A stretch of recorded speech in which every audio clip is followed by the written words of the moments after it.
तिरस्कार की बात जो कही गई, तो अगर हम आसन पर बैठे हैं और वह हमारे सामने कोई प्रतिष्ठित आ गया है, हमसे ज्येष्ठ श्रेष्ठ आ गया है, तो स्वागत करना चाहिए और उस प्रकार से बैठना चाहिए।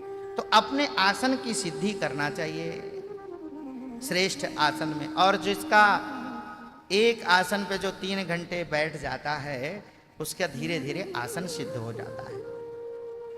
तो अपने आसन को जीते, सबसे पहली बात। और दूसरी बात, जित श्वासो, अपने श्वासों को जीते। श्वासों को कैसे जीते? प्राणायाम के माध्यम से अपने श्वासों को जीते। मन की एकाग्रता के लिए सर्वश्रेष्ठ है प्राणायाम, सबसे अच्छा है। प्राणायाम करो, मन एकाग्र हो जाएगा। थोड़े समय में अपने आप ही मन एकाग्र। गुस्सा ज्यादा आए तो 2-4 बार प्राणायाम खींच लो, अपने आप देखो गुस्सा ठंडा हो जाएगा। गुस्सा आ जाए ज्यादा तो 5-7 बार प्राणायाम खींचो, कुंभक रेचक पूरक खींच लो, देखो अपने आप ही संतुलित हो जाएगा। आज पतंजलि वाले बाबा तो सुबह शाम खींच ही देते हैं ना, कितना टीवी में चल रहा है महाराज। ठीक है, वो उस प्रकार की भावना इस शरीर की आरोग्यता के लिए ही करते हैं, योग निरोग के लिए करते हैं। लेकिन योग निरोग के लिए नहीं होता। योगस्य चित्तवृत्ति निरोधा। योग जो होता है वह भगवत प्राप्ति के लिए होता है। लेकिन कोई बात नहीं, चलो घुटना ही ठीक कर रहे हो, कुछ तो कर रहे हो, कमर ठीक कर रहे, घुटना ठीक कर रहे, वही ठीक है। चलो, तो जित श्वास, अपने श्वासों को जीतना चाहिए। तो प्राणायाम के माध्यम से श्वास को जीत लीजिए। श्वास भी बचाना चाहिए लोगों को।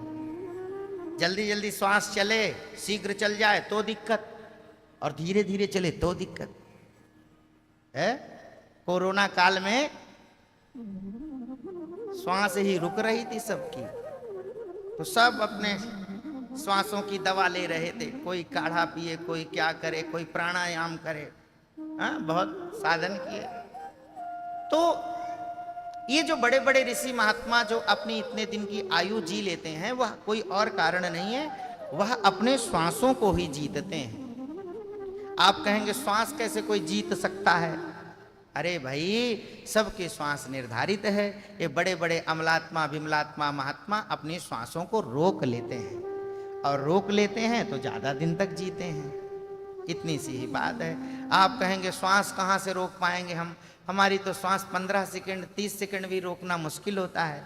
अभ्यास करने पर श्वास अपने आप रुकने लग जाती है। आप धीरे धीरे अभ्यास करिए, 2 मिनट 4 मिनट 5 मिनट अपनी श्वासों को रोक लोगे आप।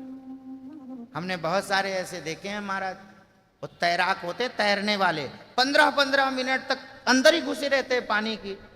तो अपने आप कैसे उन्होंने? तो उन्होंने श्वास रोकने का अभ्यास किया है, इसलिए उनके श्वासें रुकने लगे। तो प्राणायाम के माध्यम से अपने श्वासों को जीते। तीसरी बात कही गई है जित संगाह, अपने संग को जीते।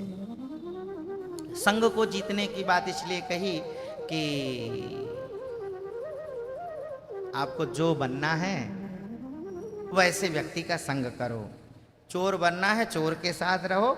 डकैत बनना है, डकैत के साथ रहो। नेता बनना है, नेता के साथ रहो। बिजनेसमैन बनना है, उनके साथ में रहो। है संत बनना है, संतों के साथ में रहो। संगीत सीखना, इनके साथ में रहो। रसोई बनानी सीखनी है तो माताओं के साथ रहो, रसोई बनाना सीख जाओ। अपने जैसा संग वैसा रंग। आपको बनना क्या है ये आपको निर्धारित करना है। वो जित संगा, अपने संग को जीतो। ऐसे व्यक्ति का संग ना करो जिससे हमारे अंदर में दुर्वासनाएं, वासनाएं यह सब प्रविष्ट हो। इसलिए अपने संग को जीतना चाहिए। देखो, निसंग हो जाओ हम भी या नहीं कहेंगे? हाँ, नहीं, बहुत सारे लोग पता है क्या कह देते हैं? कोई बात नहीं, अकेले रहे महाराज, एकांत रहेंगे, बस हो गया और क्या। आज के जमाने में एकांत रहना भी खतरे से खाली नहीं है। आप एकांत में भी रहोगे तो भी बहुत बड़ा खतरा है महाराज। पता नहीं क्या क्या बुद्धि में दिमाग में घुस जाएगा। हाँ, इसलिए एकांत भी नहीं रहना चाहिए। अच्छे साधकों का संग करना चाहिए, संतों का संग करना चाहिए, है ना। तो अपने संग को जीतना चाहिए। और चौथी बात कही है जितेंद्रिय, अपने इंद्रियों को जीतना चाहिए। अब इंद्रियों को जीतने की बात इसलिए कही है कि ज्यादा खा पी लेगी यह इंद्रिय तो पता नहीं कहाँ ले जाएगी। हाँ, इंद्रियों को बलवान कर लिया ना, ज्यादा बलवान हो गई इंद्रियां तो फिर यह आपके बस में नहीं रहेंगी। फिर यह आपके बस में इंद्रिय नहीं रह सकती है।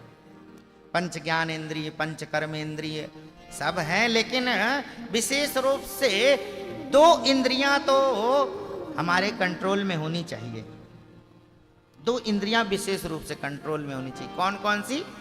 एक है नेत्रेंद्रिय और एक है कर्णेंद्रिय। ये दोनों अपने बस में हो।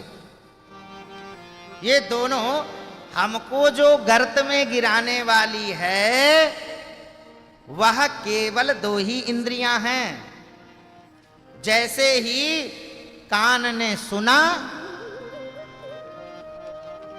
बढ़िया संगीत बज रहा है, अच्छा संगीत बज रहा है, कान ने दूर से सुना और उसकी ओर आकृष्ट हो गया और उधर गया, देखा बढ़िया महल बना हुआ है, वहां से संगीत की ध्वनि आ रही है, चले गए उधर और वहां जा करके देखा तो वहां तो नाच गान हो रहा है।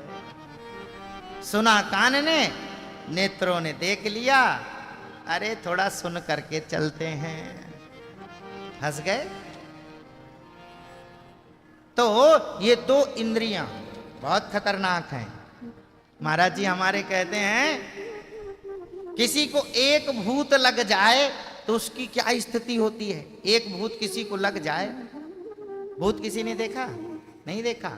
बालाजी चले जाओ, मेहंदीपुर बालाजी देख लो, सांकर में भी बांध के महाराज उछल कूद करते, नहीं तो बागेश्वर चले जाओ।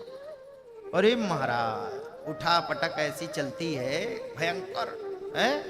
एक भूत लग जाए तो, और महाराज जी कहते हैं ये 2-2 भूत पीछे पड़े हुए हैं। ये नेत्र 2-2 भूत है महाराज, सदा सर्वदा पता नहीं कहां ले जा करके पटक देंगे ये। इसलिए अपने नेत्रेंद्रियों को और अपने कर्णेंद्रिय को बहुत सावधान, इन इंद्रियों को जीतना चाहिए।